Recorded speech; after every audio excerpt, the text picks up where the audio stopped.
Et l'invité ce matin, Patrick Kanner, sénateur PS du Nord et président du groupe socialiste au Sénat. Bonjour Patrick Kanner. Bonjour Monsieur Roger. Toute l'agitation autour de la réforme des retraites va-t-elle mettre la France à plat? Si le pays est à l'arrêt, on court à la catastrophe écologique. On va revenir avec vous sur cette déclaration d'Olivier Véran, le porte-parole du gouvernement, alors que se profile le blocage du 7 mars. Et puis bien sûr l'étude du projet de réforme des retraites avec plus de 4000 amendements qui commencent vraiment aujourd'hui au Sénat, dont vous êtes le chef de file de la gauche. Et on viendra aussi sur les autres questions d'actualité comme l'inflation, bien sûr. Alors avant d'entrer dans les détails de votre stratégie sur les retraites, comment vous interprétez cette forme de mise en garde d'Olivier Véran hier? Mettre la France à l'arrêt avec une grève à partir du 7 mars, ce serait prendre, je cite, le risque d'une catastrophe écologique ou encore de négliger la santé de nos enfants. Très honnêtement, je suis un peu surpris par ces propos alarmiste. Enfin, si j'ai bien compris, le 7 mars, c'est le début de la fin du monde. Voilà, nous avons là un prédicateur qui nous dit, mais si vous êtes trop méchant avec nous, nous, le gouvernement, eh bien, la France va exploser, la France va disparaître et la sécheresse va continuer. Vraiment, je ne sais pas ce qu'avait fumé avant son interview Monsieur Véran, mais... Ah bon, vous dites qu'il avait fumé quelque chose avant. J'en sais rien, mais ouais. En tout cas... Vous dites avec humour, ça, non? Bien sûr, je le dis avec humour, par définition. Trop de respect pour le ministre, mais il ne faut pas faire peur comme ça aux Français. Enfin, les Français ont le droit de manifester, ont le droit de se mettre à l'arrêt parce qu'ils considèrent qu'ils sont menacés par une mauvaise réforme. Enfin, je vous rappelle que quand le gouvernement dit souvent cette réforme ne touchera que 6 Français sur 10. Quand vous ramenez ça à la population active, ça veut dire 18 millions de Français. Oui. 18 millions de Français en 2030 vont travailler 2 ans de plus pour pouvoir obtenir une retraite. Oui, mais qu'est-ce que ça signifie de la part du gouvernement? Parce que c'est le porte-parole du gouvernement, évidemment. Oui, c'est curieux. Je l'ai connu quand même plus raisonnable, notamment quand il était ministre de la Santé. Oui, il est ministre, enfin, socialiste. Il y a prescription, si vous me permettez l'expression. Quand on défend une réforme aussi réactionnaire, on ne peut pas se considérer comme étant de gauche. D'ailleurs, il ne le réclame plus. Oui. Alors sur le fond, au Sénat, c'est la droite qui est majoritaire et qui va plutôt dans le sens du gouvernement, avec quelques ajustements. Vous, en tant que chef de file de la gauche, quelles sont vos intentions? Quelle est votre stratégie? Le blocage du texte, comme à l'Assemblée? Non, sûrement pas. Et d'ailleurs, vous avez vu qu'il y a 4700 amendements. C'est beaucoup, mais beaucoup vont tomber, comme on dit dans notre jargon parlementaire. Donc c'est 5 fois moins qu'à l'Assemblée nationale, premièrement. Deuxièmement, nous savons travailler dans le calme. Travailler dans le calme, travailler dans le respect, sans utiliser d'injures, d'invectives, de menaces.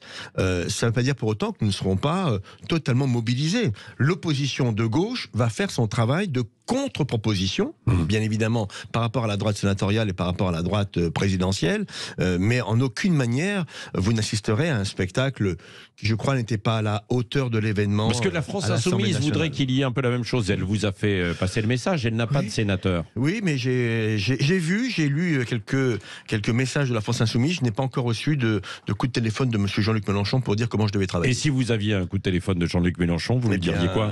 Tout d'abord, je n'en aurais pas, je pense, parce qu'il sait ce que j'en pense, mais surtout, je dirais que chacun doit rester chez soi, et tout le monde sera bien gardé. Est-ce que vous allez pouvoir étudier l'ensemble en fait du texte? Alors, nous avons 2 objectifs. Et notamment l'article 7. Oui, là, sur le recul de l'âge de départ. Je confirme à votre micro, pour nos auditeurs, que l'article 7, qui est l'article essentiel, c'est l'article pour lequel cette réforme a été bâtie, à savoir le report de l'âge légal de 2 ans, de 62 à 64 ans. L'article 7 sera débattu.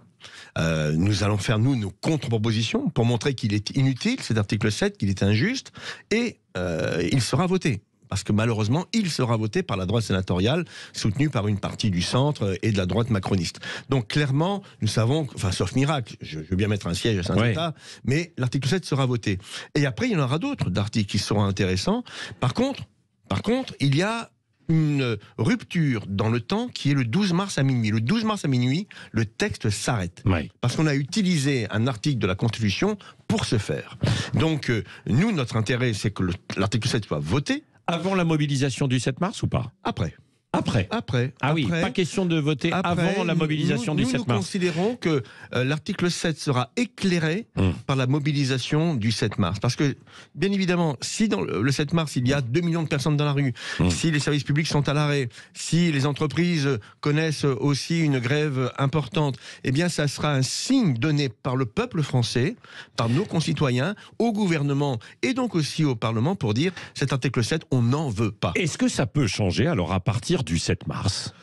Et y compris dans les rangs de la droite. On a compris votre position, vous à gauche, mais dans les rangs de la droite au Sénat. Officiellement, la droite soutiendra le texte. Ouais. Mais je connais des parlementaires qui nous disent, bon, est-ce que c'était vraiment le moment d'avoir ce texte ? Vous ne croyez pas qu'on a d'autres priorités aujourd'hui ?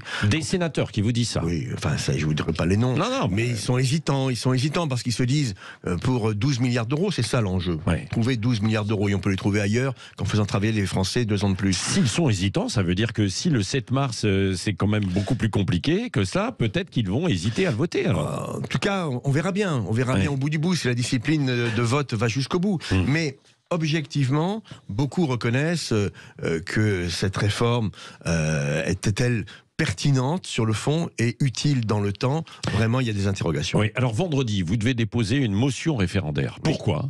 Alors, vendredi matin, donc demain matin, je déposais cette motion référendaire, c'est-à-dire que si elle était votée, là aussi, malheureusement, il y a peu de risques qu'elle le soit, mais on va la défendre.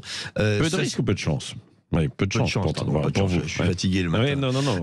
Mais objectivement, si elle était votée, ça pourrait signifier que nous demanderions au gouvernement, à l'exécutif, au président de la République, dans le cadre de l'article 11, de soumettre ce projet de réforme par voie de référendum aux Français.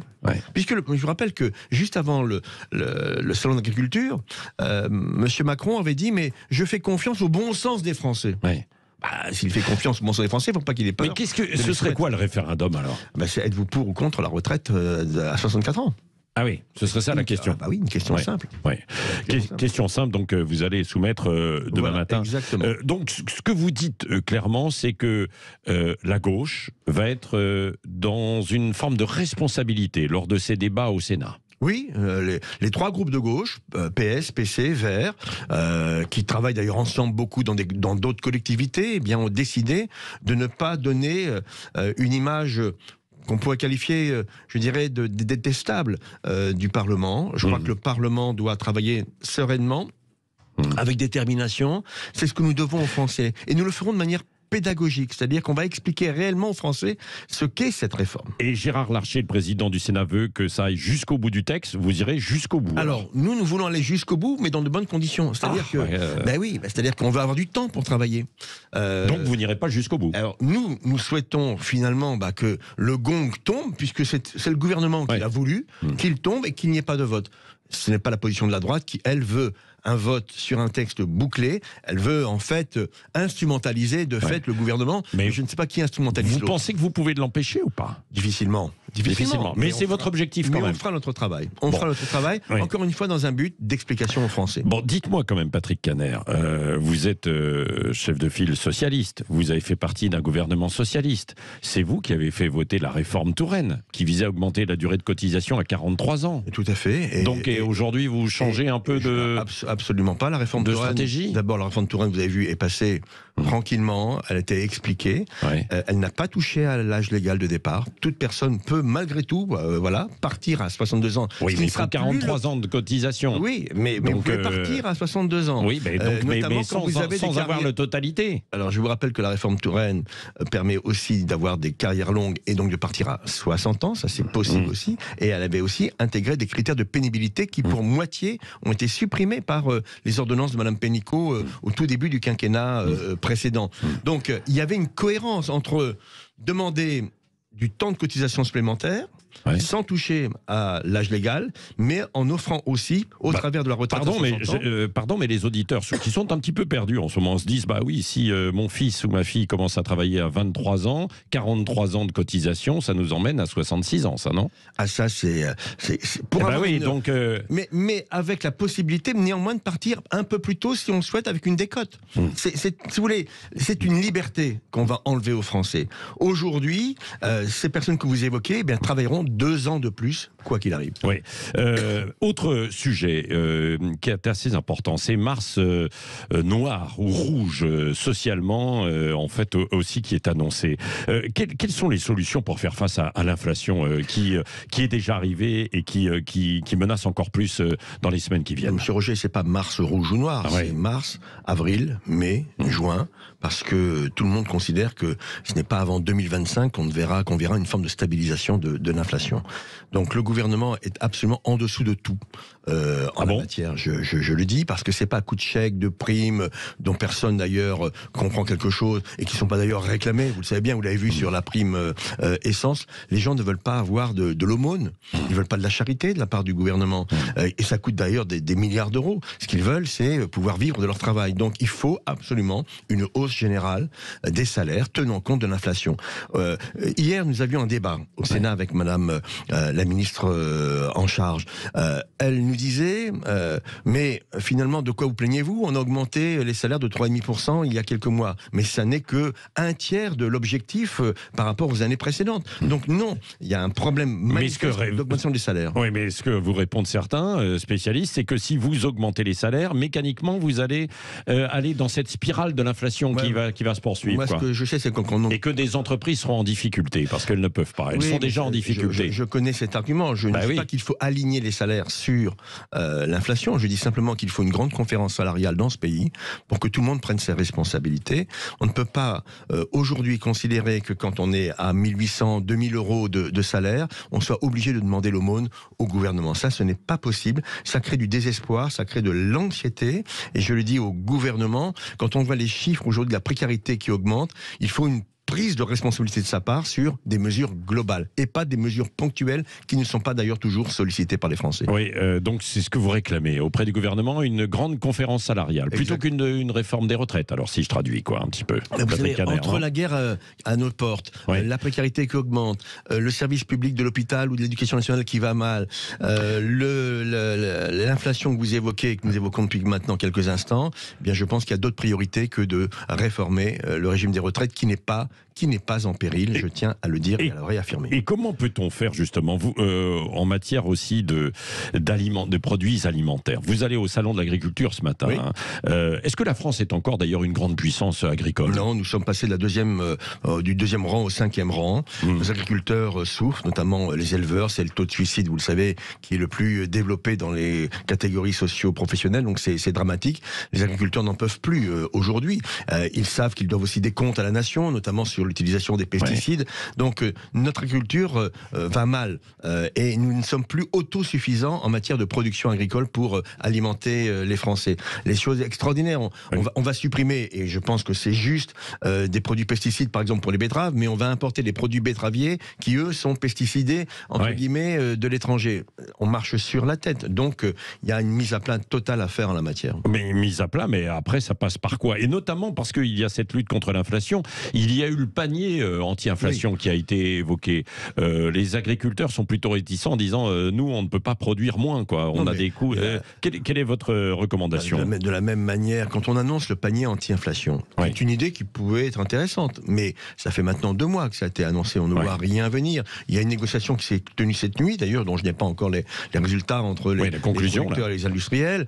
Donc il faut trouver des solutions, notamment pour les foyers les plus modeste. Mais quand même, quand vous voyez aujourd'hui l'augmentation des chiffres des restaurants du cœur, 22,5 ou 23% d'augmentation supplémentaire par rapport à l'année dernière, dont la moitié de jeunes, moins de 25 ans, vous vous dites quand même qu'il y a un problème dans ce pays. Et je pense que ça serait une priorité bien plus importante, encore une fois, que la réforme des retraites. Et les distributeurs, est-ce que vous leur demandez de faire des efforts? Je pense en fait aux grandes surfaces, quoi. C'est évident qu'aujourd'hui, il faut trouver un accord. Il faut réduire les marges. Quand vous regardez les résultats économiques des très grands groupes, que je ne citerai pas, mais vous voyez lesquels. Vous venez du Nord. Il y a beaucoup de grands groupes qui sont originaires du Nord. Exactement. Vous voyez bien qu'aujourd'hui, les choses vont parfaitement. Et ça se traduit aussi, y compris dans la distribution des dividendes pour le CAC 40. Donc l'argent, Monsieur Roger, existe. Ce que nous demandons finalement, c'est qu'il y ait une réflexion globale pour que sa répartition soit plus juste dans notre pays. Ouais. Patrick Caner, un dernier mot, parce que vous avez été ministre de la Jeunesse et des Sports. On évoque de plus en plus le service national universel. Est-ce qu'il doit être rendu obligatoire, y compris pour les lycéens, là, c'est ce qui est évoqué? Enfin, aujourd'hui, c'est une petite expérience, c'est 30 ou 40 000 jeunes par an. Je vous rappelle qu'une génération, c'est 800 000. Donc, vous m'expliquerez comment vous passez de 30 ou 40 000 volontaires à 800 000 obligés. Je ne sais pas comment ça peut se faire. Et ce que je sais par contre, c'est que sur un plan constitutionnel, il faudra une modification de la Constitution. Parce que c'est une privation de la liberté. C'est une forme de rétablissement de la conscription. De rétablissement de la conscription. Je vous demande bien d'intégrer cela. Là aussi. Vous êtes contre, vous? Ah, mais moi, je suis pour donner le choix aux jeunes. Je suis pas pour les caporaliser. Moi, oui, mais alors ça ne marchera pas. Mais j'étais le ministre du service civique. 150 000 jeunes, tous les ans font un service civique aujourd'hui. Ils sont rémunérés pour cela. Ils ont des droits à la retraite pour cela. Ils sont utiles dans le secteur associatif en particulier. Et donc, moi, je préfère convaincre que de contraindre. Civique, ça n'a pas l'air très bien de marcher. Ça marche très bien. Beaucoup arrêtent parce qu'ils disent qu'ils tournent en rond, et puis d'autres jeunes qui n'y vont pas, quoi. Écoutez, donc, 150 000 jeunes aujourd'hui effectuent un service civique. Quand j'ai pris cette responsabilité au gouvernement, au milieu du guet. Est-ce qu'il ne faut pas aller jusqu'à l'autre rive? Il faut aller plus loin, mais pour cela, il ne faut pas se disperser. Pour ça, pour moi, le SNU est plutôt un gadget aujourd'hui. Et vous verrez que quand on voudra obliger les jeunes à le faire, le succès sera beaucoup moindre. Patrick Caner, merci, président du groupe socialiste au Sénat, qui était l'invité ce matin de Sud Radio.